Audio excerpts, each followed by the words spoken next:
Hello guides, হরে কৃষ্ণ। আজকে আমি একটা ভিডিও করলাম যেটা আমাদের ঠাকুরের মহাপ্রভুর কীর্তন প্রতি বৎসরে এবারও আমাদের বাজারে কীর্তনটা হয়েছে। প্রতি বৎসরই এই কীর্তনটা আমাদের বাজারে হয়। ঠাকুরের নাম স্মরণ করে আমরা সবই থাকি। এই দিনে আমরা 5 দিন থাকি আমাদের কীর্তনটা। আজকে আমাদের কীর্তনটা শেষ হয়েছে। এখানে আমরা এখন কীর্তনের পরে আমরা প্রসাদ আয়োজন করেছি। এখানে সবে কীর্তন শুনছেন, ঠাকুরের ভক্ত যারা আছেন তারা সবই ঠাকুরের নাম স্মরণ করছেন। তারপর আমরা এখানে একে একে করে আমরা প্রসাদটা নেব। ঠাকুরের প্রসাদ, মহাপ্রসাদ, খিচুড়ি প্রসাদ হচ্ছে।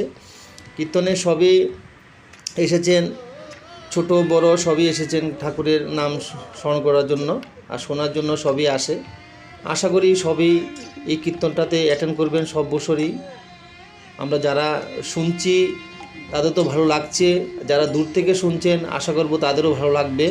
ঠাকুরের কীর্তন, ঠাকুরের নাম সবই স্মরণ করার জন্য সবই চেষ্টা করে, কিন্তু অনেকে সময় পায় না শোনার জন্য, বা অনেকে কাজে কাজে ব্যস্ত থাকে যে কারণে সবই অ্যাটেন্ড করতে পারে না।